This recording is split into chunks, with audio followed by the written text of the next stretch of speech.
Ouais, bonjour tout le monde et bienvenue sur Famille TV. Alors, je suis très heureuse de vous retrouver pour vous présenter un projet que je trouve génial et qui va intéresser aussi bien les parents que les enseignants, les éducateurs, enfin qui peut intéresser vraiment beaucoup de monde. Tout un projet autour du bien-être de l'enfant, de la bienveillance. Et puis voilà, ça fait un moment que j'ai demandé à ces merveilleux fondateurs de vous le présenter parce que c'est vraiment, j'aurais envie que tout le monde puisse le connaître et participer. Et donc, je vous remercie d'avoir accepté. Et donc, les merveilleux fondateurs, c'est Sabine et Max. Bonjour Sabine et Max. Bonjour, Florence. Bonjour tout le monde, bonjour Florence. Voilà, donc votre projet, c'est l'arbre de paix.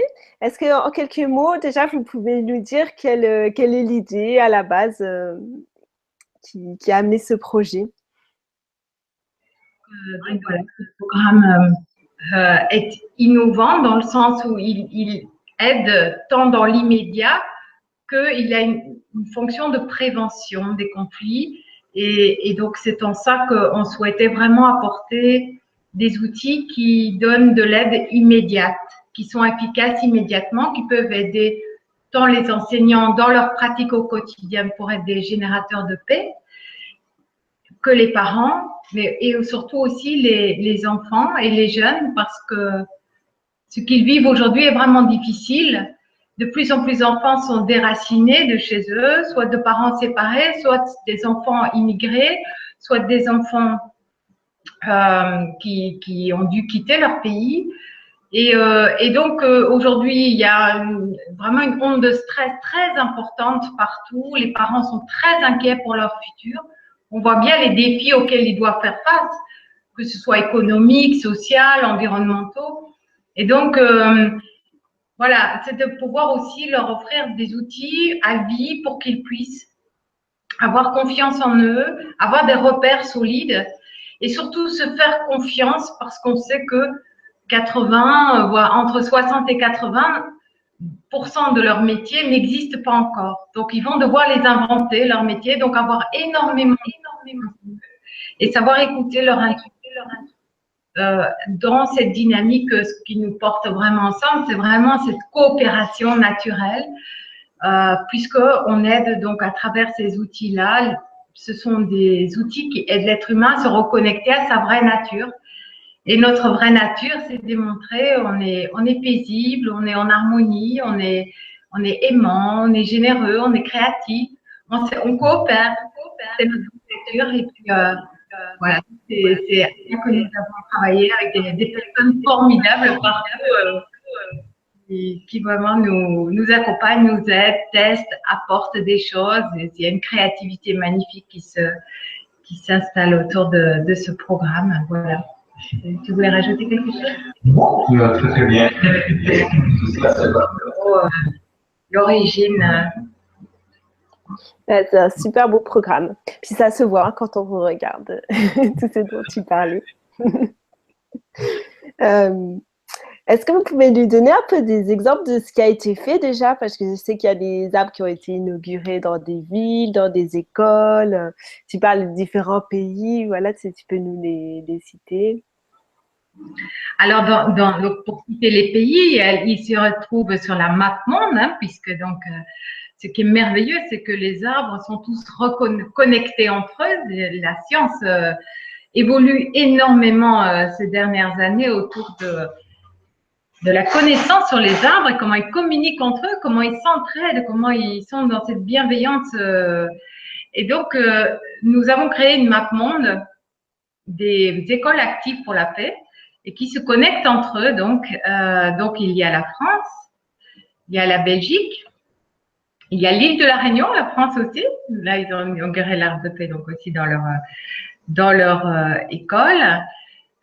Il y a la Turquie, le Maroc, le Nigeria, la République démocratique du Congo, le oui. Rwanda, le Burundi. Voilà, c'est ça. On en a certainement oublié, mais voilà. Et donc là, on est au tout début de cette expérience avec ma fille. parce que donc via le mouvement donc international de l'eau, mon collègue au Nigeria, il souhaite, le Nigeria qui est quand même le 3e pays le plus peuplé au monde, il a fait des tests et vraiment il souhaite le développer comme un programme national là-bas au Nigeria, et il y a déjà 12 autres pays africains qui peuvent le mettre en place, des pays anglophones alors en Afrique. Voilà, c'est parce qu'il est très simple aussi le programme, c'est surtout ça aussi qui est très accessible.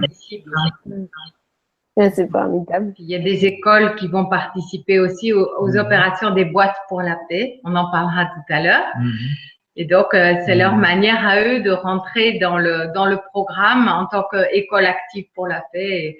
Et c'est magnifique, c'est magnifique.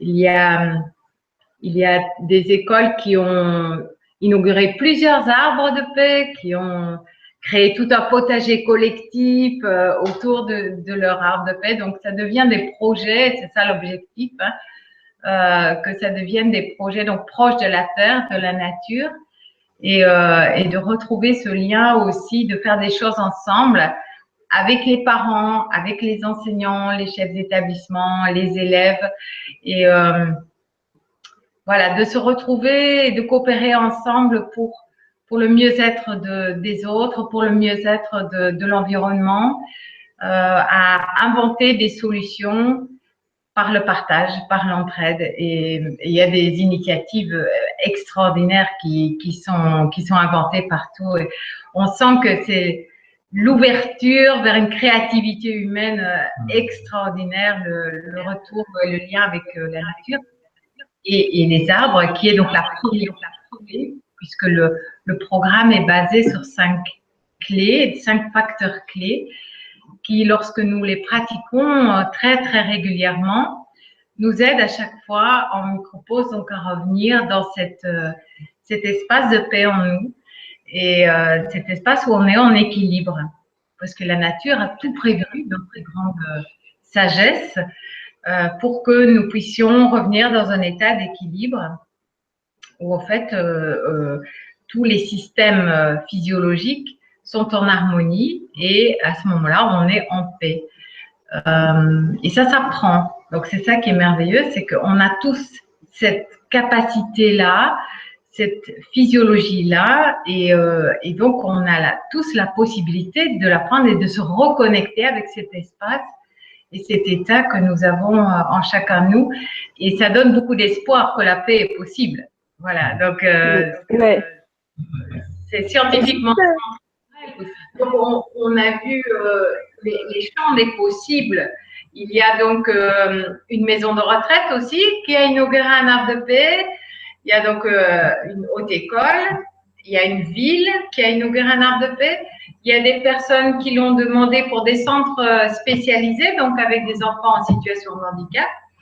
Des enfants aussi placés par le juge, donc des orphelinats. Là, on va faire une expérience aussi dans un camp de réfugiés. Des réfugiés burundais, parce qu'on connaît la situation, il y a une menace de génocide actuellement au Burundi, et donc il y a de plus en plus de réfugiés qui arrivent en République démocratique du Congo, et nous allons intervenir là aussi dans les écoles, on parlera tout à l'heure de ça, pour justement voilà, donc les personnes, il y a même une dame qui nous a proposé de le faire dans une école de musique. Donc, ça peut être aussi les clubs de sport. Voilà, donc partout, quelque part, il y a un vivre ensemble. Et même si on habite seul, on peut avoir son arbre de paix désigné, même si on est dans un appartement, comme disait Max.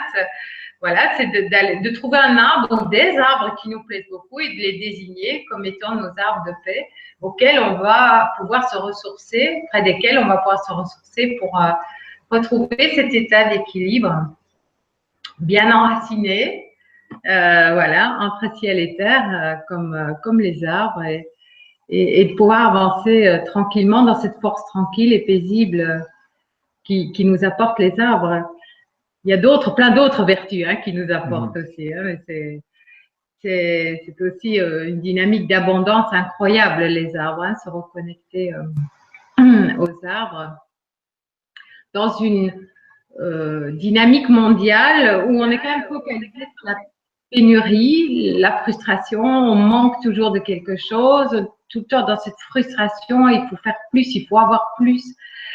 Et ça mène à une course effrénée et on voit bien ce que ça donne au niveau économique, au niveau environnemental, social même. Il y a une exploitation incroyable aujourd'hui et de se reconnecter avec cette abondance fondamentale de la nature pour retrouver ce sentiment de satisfaction, voilà, d'harmonie, de satisfaction. Et du coup, on découle une toute autre intelligence et qui est généreuse. Et on sait bien à quel point la générosité, quelque part, est un cercle vertueux qui revient tout le temps. Et on en parlera tout à l'heure. C'est à travers cette opération des boîtes pour la paix, notamment, qu'on développe cette partie-là. Mais si tu souhaites, Florence, je vais peut-être résumer les 5 facteurs clés. Ça sera peut-être… Oui, on va y venir. On va y venir. En t'entendant parler, ça me donnait l'idée aussi de faire, de lancer un mouvement de remplacer la télé par les arbres. Ah oui, tout à fait. Parce que c'est vrai que tu en parles bien de l'enseignement qu'on peut recevoir comme ça en se connectant à eux. On est en train de faire un projet pour les entreprises aussi, pour les personnes en entreprise. Autour des opérations. Bon, comme ça donne une idée vraiment aux gens de la richesse de ce que vous faites et du fait que chacun peut vraiment y trouver sa place et voir comment mettre ça en place dans sa vie. Donc, je voulais dire que je vais vous partager après le site parce que toutes les informations là que vous donnez là, elles sont, on peut les retrouver sur votre site internet et puis aussi qui est en dessous de la vidéo. Vous pouvez cliquer dessus pour voilà, naviguer sur le site et avoir toutes les informations.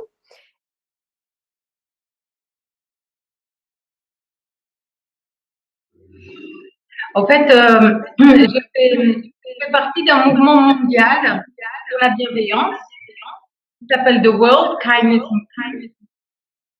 Et nous l'avons intégré en France. The World Kindness France existe.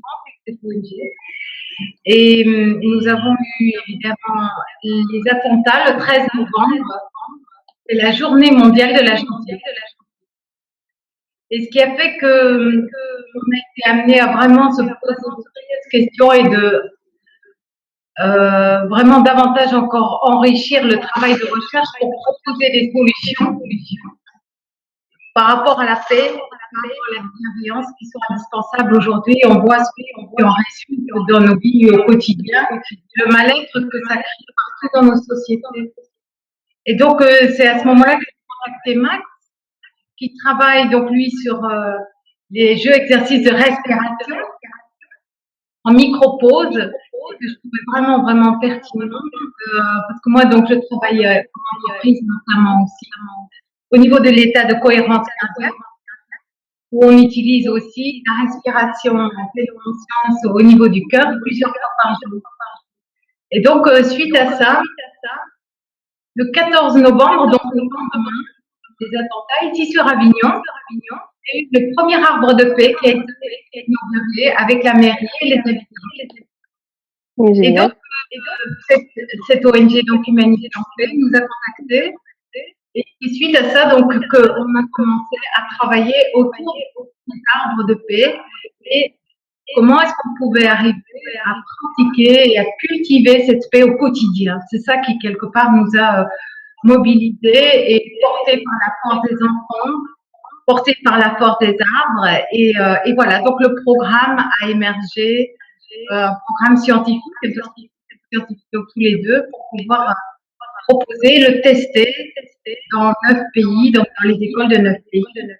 Parce que c'est le même programme partout. C'est important pour nous que ce programme soit universel et s'adresse à l'être humain dans ce que nous avons en commun, tous ensemble, ce qui nous relie,